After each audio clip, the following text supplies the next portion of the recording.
En 2023, les archéologues pensaient avoir enfin résolu le mystère vieux de 160 ans des têtes Olmec. En 2023, les archéologues pensaient avoir enfin résolu le mystère des têtes Olmec, vieux de 160 ans. Ils avaient compris comment un peuple antique transportait des blocs de 50 tonnes sur 100 km de jungle, sans roues ni bêtes de somme. Mystère résolu. Dossier classé, jusqu'à ce que la docteure Anne Cyphers n'examine de nouvelles données de scan 3D. Sous les visages visibles, elle a découvert des visages plus anciens, des traces d'outils cachées sous d'autres traces d'outils, des expressions entières retaillées, remodelées, écrasées. Les Olmecs n'ont peut-être pas créé ces têtes du tout. Ils les ont peut-être découvertes, des monuments légués par une civilisation si ancienne que nous n'avons même pas de nom pour elle. Une culture capable de sculpter d'immenses portraits dans la roche volcanique avant de s'évanouir sans laisser de cité, d'outils ou de corps. Juste 17 visages de pierre éparpillés dans la jungle. Et ce que les Olmecs ont fait subir à ces monuments silencieux par la suite est encore plus troublant. Les monuments de l'impossible, au cœur des jungles denses du sud du Mexique, 17 têtes de pierre, colossales, trônent, silencieuses et impassibles. Les sentinelles d'un monde oublié. Sculptées entre 1500 et 400 avant notre ère, chacune pèse entre 6 et 50 tonnes et atteint parfois plus de 3 mètres de haut. Ici, rien d'abstrait ni de symbolique. Ce sont indiscutablement des portraits. Des nez larges, des lèvres charnues, des yeux en amande et des coiffes aux détails complexes. Chaque visage est unique, immortalisant un individu spécifique avec une précision saisissante. On attribue leur création aux Olmecs, la plus ancienne grande civilisation connue de Mésoamérique. Ils ont précédé les Mayas de plusieurs siècles et les Aztèques de plusieurs millénaires. À l'époque où ces têtes furent taillées, la guerre de Troie n'avait pas encore eu lieu, et Rome n'était qu'un amas de collines anonymes. Pourtant, dans ces terres marécageuses du Veracruz et du Tabasco, quelqu'un produisait déjà des portraits de sculptés d'une qualité exceptionnelle dans la roche volcanique. Les têtes ont été retrouvées sur 4 sites du cœur du territoire Olmec. San Lorenzo en compte 10, la Venta 4, Trezapot 2 et la Cobata 1. La plus imposante, le monument 1 de San Lorenzo, pèse autant qu'une baleine à bosse adulte. Mais il y a un obstacle. Le basalte utilisé pour sculpter ces géants n'existe pas localement. Il provient des lointains monts Tuxtla, situés à 100 km de là. Par-delà une jungle hostile, des marécages et des fleuves. C'est là que commence la première impossibilité. Le problème du transport, les analyses géochimiques l'ont confirmé. Chaque tête Olmec a été taillée dans du basalte extrait à 100 km de là, dans les monts Tuxtla. Cela signifie que ces sculptures colossales n'ont pas été taillées sur place. Elles ont été déplacées et traînées à travers l'un des terrains les plus impitoyables de la planète. Pas de roues, aucun cheval, rien que des cordes, des rondins et l'effort humain. Des chercheurs ont déjà prouvé que 80 ouvriers pouvaient faire glisser une réplique de 10 tonnes sur de courtes distances. Mais il s'agissait là du modèle le plus léger. Les têtes les plus massives pèsent 5 fois plus. Changer d'échelle demande bien plus que des bras supplémentaires. Cela exige une coordination absolue. Un seul faux pas, et la pierre peut basculer, tuer des ouvriers ou anéantir des mois de travail. Il faudrait ouvrir des pistes de 5 mètres de large dans une jungle capable de repousser en quelques semaines, gérer un approvisionnement continu de rouleaux en bois dur et commander une main-d'œuvre mobile de 500 à 1000 personnes pendant des mois. Viennent ensuite les fleuves. Il ne s'agit pas de ruisseaux peu profonds. Ils sont imprévisibles, profonds et dépourvus de ponts. Un radeau de 50 tonnes, cela implique des compétences en construction navale, des connaissances structurelles et une maîtrise précise de la flottabilité avec 1000 ans d'avance sur leur temps. Un seul courant défavorable et le monument tout entier est perdu à jamais. Alors, qu'est-ce qui semble le plus probable ? Que les Olmecs disposaient d'une ingénierie et d'une logistique d'état des siècles avant même l'existence de Rome, ou que quelqu'un d'autre, plutôt encore, a construit ces têtes et que les Olmecs en ont hérité, les scans qui ont tout changé. L'adrée Anne Cyphers a passé 3 décennies à San Lorenzo, exhumant minutieusement des fragments de pierre et défendant ses interprétations face à un examen académique constant. En 2023, elle a soumis les têtes colossales à des scans laser haute résolution, s'attendant à des données de routine, traces d'outils, motifs de sculpture ou peut-être de menus détails ayant échappé à l'œil nu. Au lieu de cela, les scans ont révélé quelque chose de profondément troublant. Sous les surfaces visibles se trouvaient des couches de sculptures plus anciennes.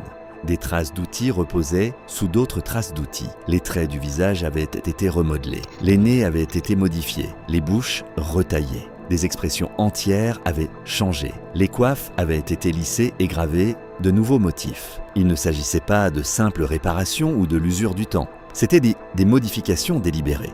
Les surfaces plus profondes racontaient une histoire encore plus étrange. Elles pouvaient présenter des traces d'érosion différentes de celles des couches externes. Les sculptures d'origine avaient vieilli plus longtemps, ce qui signifie qu'elles étaient plus anciennes, peut-être bien plus anciennes que la civilisation Olmec elle-même. En d'autres termes, il se pourrait que les Olmecs n'aient pas du tout créé ces têtes. Ils les auraient trouvées déjà sculptées, déjà antiques, portant déjà la signification voulue par leurs bâtisseurs originels. Ils les auraient ensuite retravaillées, remodelées et se les seraient appropriées. L'analyse des traces d'outils a encore épaissi le mystère. Certaines zones présentaient les marques de percussion brutes attendues de marteaux de pierre, mais d'autres affichaient des rainures fines et contrôlées. Des motifs ressemblant à un sciage ou un meulage effectué avec des abrasifs de précision. Aucune technique connue de l'âge de pierre dans la région ne permet d'expliquer ces marques. Le basalte se classe au niveau 6 sur l'échelle de dureté de Mohs, plus dur que de nombreux aciers. Pour le tailler aussi nettement, il faut un matériau plus résistant encore. L'explication officielle parle d'outils en jade et d'innombrables heures de labeur. Mais la finesse de ces têtes suggère quelque chose de plus sophistiqué. Si les Olmecs n'ont fait que modifier les sculptures, alors la véritable énigme n'est pas de savoir comment ils les ont déplacées, c'est de découvrir qui les a créées en premier. Une précision qui défie toute explication. De près, le détail des têtes Olmecs devient encore plus troublant. Il ne s'agit pas de figures grossières. Leurs yeux possèdent des paupières sculptées avec délicatesse, laissant apparaître une légère variation des pupilles. Les narines révèlent une profondeur anatomique. Les lèvres sont charnues et galbées, avec un réalisme organique. Les oreilles sont correctement structurées. Certaines arborent même des boucles et des ornements d'oreilles ciselés. Leur coiffe imite le tissu, le cuir ou des casques à plumes, avec parfois des mentonnières évoquant un usage cérémoniel ou militaire. Un tel niveau de réalisme suggère quelque chose d'extraordinaire. Les sculpteurs ne se contentèrent pas de façonner des visages symboliques. Ils travaillaient d'après des modèles vivants, immortalisant des individus précis, avec une ressemblance saisissante. Ce ne sont pas des dieux abstraits, ce sont des portraits.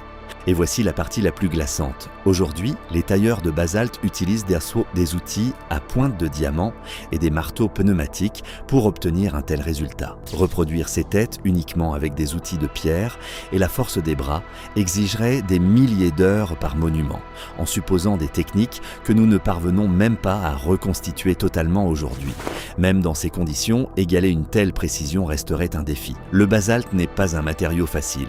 Il est plus dur que certains aciers. Pourtant, certaines parties de ces gravures présentent des rainures maîtrisées et des surfaces polies qui dépassent notre compréhension de l'outillage antique. Si des ciseaux en jade avaient été utilisés, chaque visage aurait demandé des années de travail. Et pourtant, il en existe 17. Alors, soit les Olmecs possédaient des méthodes de taille aujourd'hui disparues, soit ils ont, eux aussi, hérité de cette technologie. Ne concerne plus seulement la main-d'œuvre ou la logistique. Il s'agit de talent, de vision et d'un accès à des techniques qui ne devraient pas exister en 1500 avant notre ère. Destruction rituelle. Même si les Olmecs n'ont pas sculpté les têtes d'origine, ils leur accordaient manifestement une grande valeur, du moins au départ.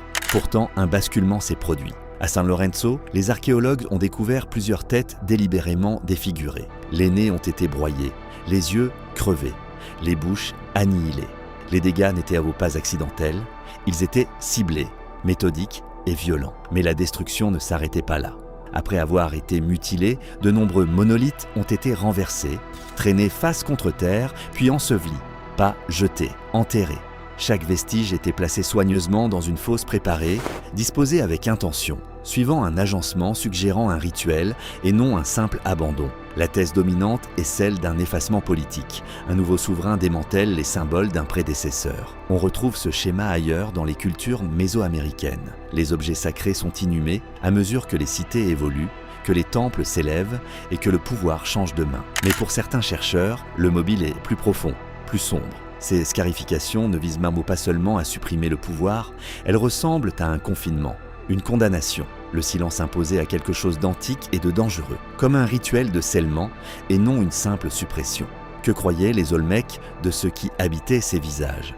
Quelle sorte d'énergie ou de mémoire pensait-il que la pierre transportait? Ces questions restent sans réponse. Les Olmecs n'ont laissé aucun texte, aucune traduction, seulement ces visages massifs et meurtris, enfouis sous la terre, comme pour empêcher une force de ressurgir à jamais. Pire qu'on ne le pensait. Alors, où cela nous mène-t-il? Les têtes sont réelles. Leur poids est réel, leur trajet, une centaine de kilomètres à travers la jungle sans roues, sans animaux, ni poulies, est réel. La pierre est réelle, les portraits sont réels. Quant à la précision de la taille, indéniable. Pourtant, chaque réponse ne fait que soulever une interrogation plus profonde et plus troublante. Soit les Olmecs ont réalisé un bond soudain et inexpliqué, en ingénierie, en logistique et en sculpture, sans aucune phase d'apprentissage connue. Soit ils ont hérité de ces chefs-d'œuvre d'une civilisation si ancienne et si totalement effacée que nous n'avons même pas de nom pour elle. Ce constat remet tout en question. Le modèle de civilisation dominant veut que la complexité évolue progressivement. Les cultures bâtissent sur des tentatives antérieures. On s'attend à trouver des ébauches avant les chefs-d'œuvre et des stades précoces avant le raffinement. Mais chez les Olmecs, rien n'est progressif. Ils surgissent dans l'histoire en bâtissant déjà des cités monumentales, en déplaçant déjà des mégalithes et en modifiant déjà des objets sacrés. Et qu'en est-il des bâtisseurs originaux? S'ils ont existé, où sont leurs cités? Leurs ossements? Leurs outils?